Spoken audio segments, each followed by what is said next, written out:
Hey guys, welcome back to another episode of the Music Den. I'm your host, Armando Venditti.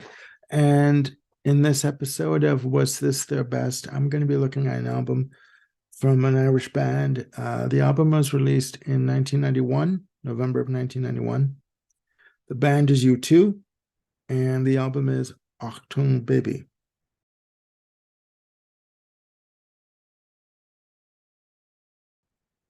Now, this album, again, released in 1991, produced by Daniel Lanois, Brian Eno, and the band.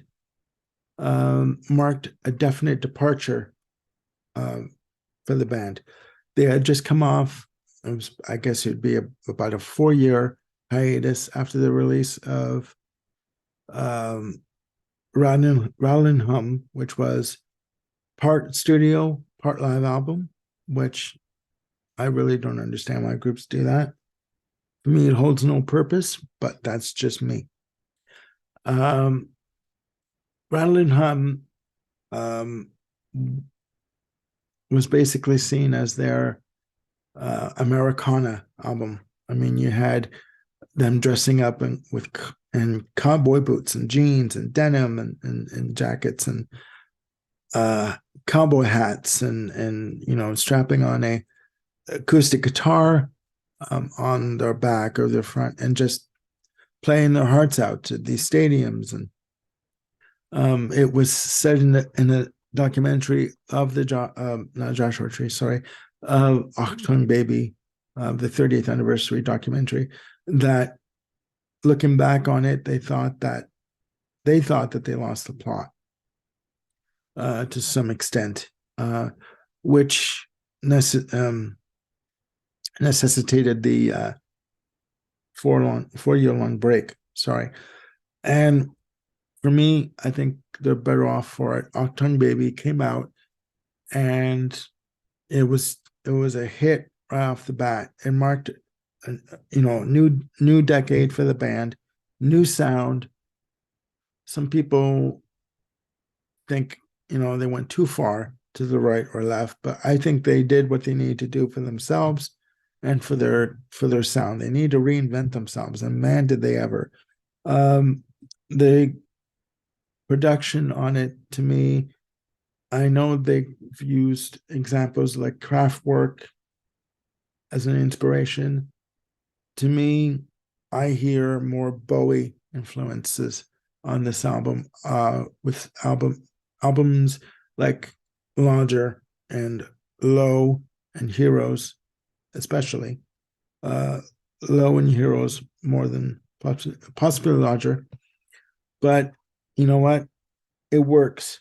The lead off single was The Fly, which was track 7 on the CD. So it starts off side 2 on the vinyl. There are 12 tracks. Every one of them is good. Zoo Station starts off the album. And again, I definitely hear that Bowie influence coming in from the Brian Eno production skills.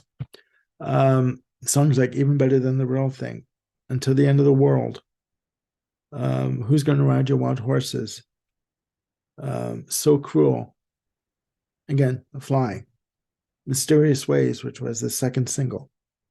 One, I don't know if I mentioned One, which has a beautiful, beautiful arrangement to it. It's just a fantastic piece of work. Um, Love is Blindness, which ends the album. Acrobat,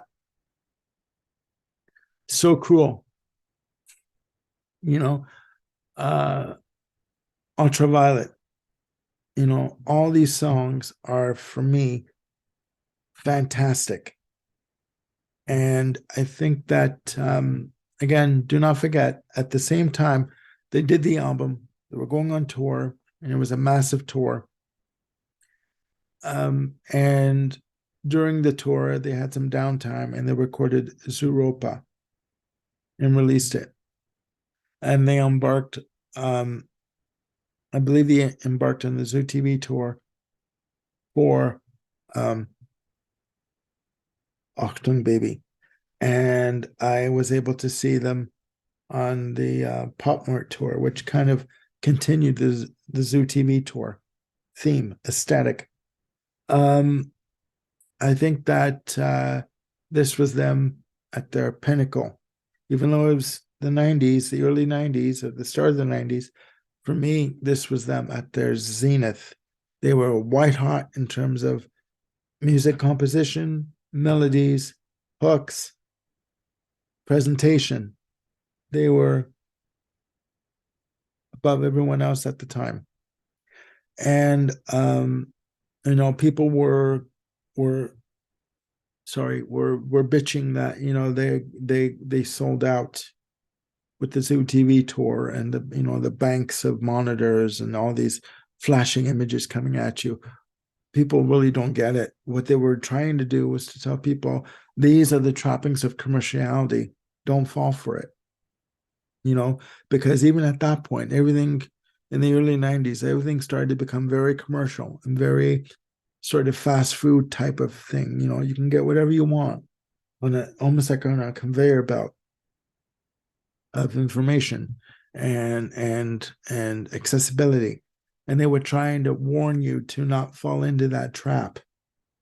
And I personally think that had they not made this album and made this left or right turn, whatever you want to call it, they would have fallen into a caricature of themselves. And even they said in this documentary of Achtung Baby, had they not taken the break, they didn't think that they would have a band left. The album was recorded in Hansa, in Berlin, Hansa Studios, where Bowie had recorded his albums. I believe it was Low and Heroes with Brian Eno. So there is that definite Bowie influence in terms of the production. I can't say anything more on how fantastic this album is.